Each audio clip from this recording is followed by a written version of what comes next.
Assalamualaikum warahmatullahi wabarakatuh. Dalam kesempatan kali ini, kajian kita itu mengenai prinsip dan praktik ekonomi Islam. Allah Subhanahu wa taala menjadikan kita sebagai makhluk sosial. Apakah maksud dari makhluk sosial itu? Makhluk sosial itu adalah makhluk yang dalam memenuhi kebutuhan hidupnya tidak bisa dilakukan tanpa bantuan orang lain. Ini artinya kita harus melakukan interaksi ataupun hubungan dengan sesama. Kita perlu hidup tolong-menolong dalam segala urusan hidup. Dengan cara demikian, kehidupan masyarakat menjadi teratur. Kehidupan masyarakat menjadi lebih baik ke depan. Hubungan yang satu dengan yang lainnya menjadi lebih baik.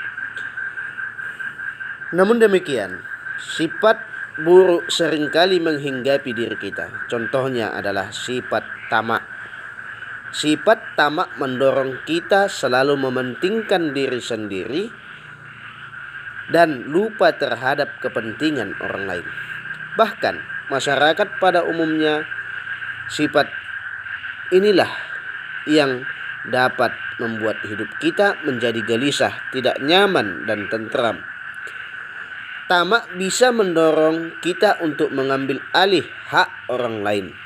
Oleh karena itu, agama memberi peraturan yang sebaik-baiknya tentang bagaimana kita melakukan interaksi dengan manusia yang lainnya.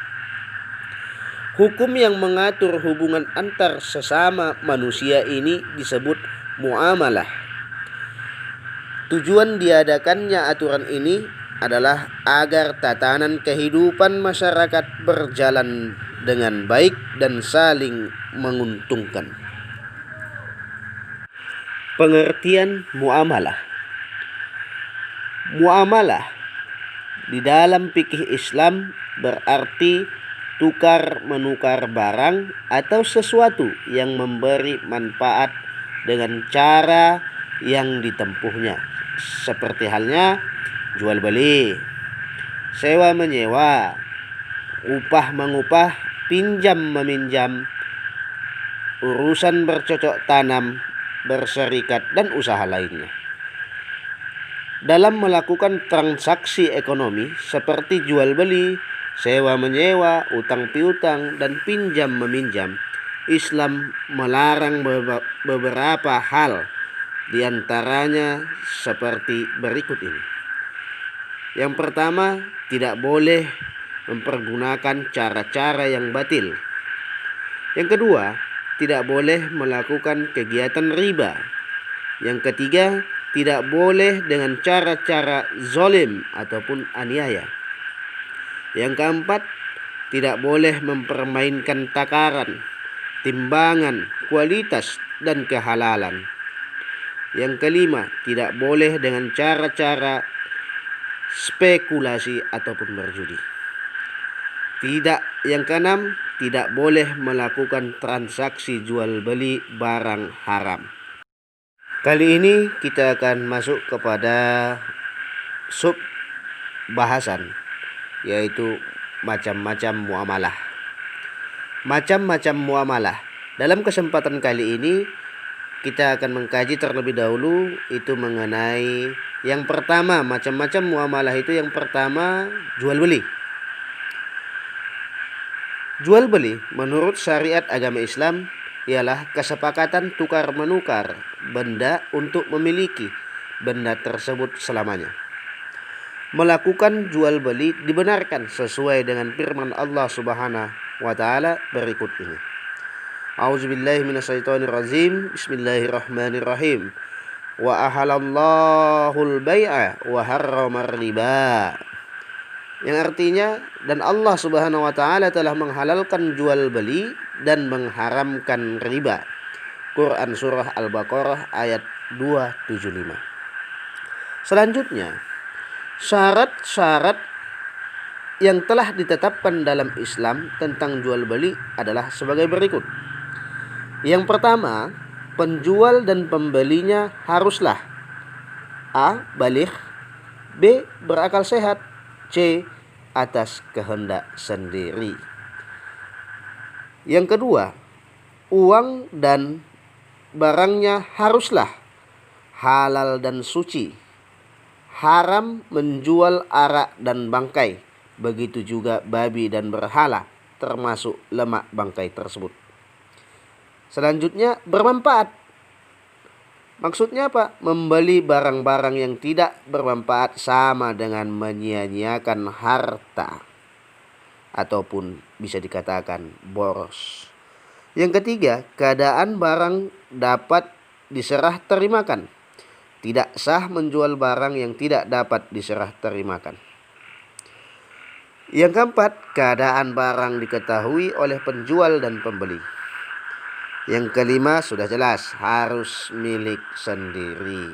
Sabda Rasulullah sallallahu alaihi wasallam, tak sah jual beli melainkan atas barang yang dimilikinya. Hadis riwayat Abu Daud dan Tirmizi. Selanjutnya, syarat yang selanjutnya itu adalah ijab qabul. Artinya itu adalah serah terima. Ada yang menyerahkan dan ada yang menerima. Itulah maksud dari ijab qabul. Selanjutnya, di dalam jual beli selain syarat ada juga yang disebut sebagai khiyar. Khiyar adalah bebas memutuskan antara meneruskan jual beli atau membatalkannya. Artinya diberi keleluasaan kepada seseorang tersebut, boleh dia memutuskannya ataupun meneruskan jual beli tersebut. Islam membolehkannya melakukan khiyar tersebut. Karena jual beli haruslah berdasarkan suka sama suka tanpa ada unsur paksaan sedikit pun. Jadi kalau ada yang memaksa, maka boleh dia batalkan. Itu maksudnya. Kemudian macam-macam khiyar. Khiyar majelis yang pertama. Khiyar majelis ini adalah selama penjual dan pembeli masih berada di tempat berlangsungnya transaksi tawar-menawar. Keduanya berhak memutuskan, meneruskan atau membatalkan jual beli. Yang kedua, khiyar syarat. Khiyar syarat ini adalah khiyar yang dijadikan syarat dalam jual beli. Misalnya, penjual mengatakan, saya jual barang ini dengan harga sekian dengan syarat khiyar 3 hari. Maksudnya penjual memberi batas waktu kepada pembeli untuk memutuskan jadi tidaknya pembelian tersebut dalam waktu 3 hari. Jadi kalau lewat dari 3 hari, maka keputusannya terhadap kepada yang si penjual tadi. Kalau si pembeli tidak jadi dalam jangka waktu tersebut, maka si penjual berhak untuk menjualnya kembali. Kemudian ada lagi khiyar aibi ataupun cacat. Khiyar aibi ini adalah pembeli boleh mengembalikan barang yang dibelinya jika terdapat cacat yang dapat mengurangi kualitas atau nilai barang tersebut. Nah, jadi kalau seseorang membeli sesuatu, kemudian dia melihat ada cacat, dia berhak untuk mengembalikannya. Tapi jangan ditunda-tunda.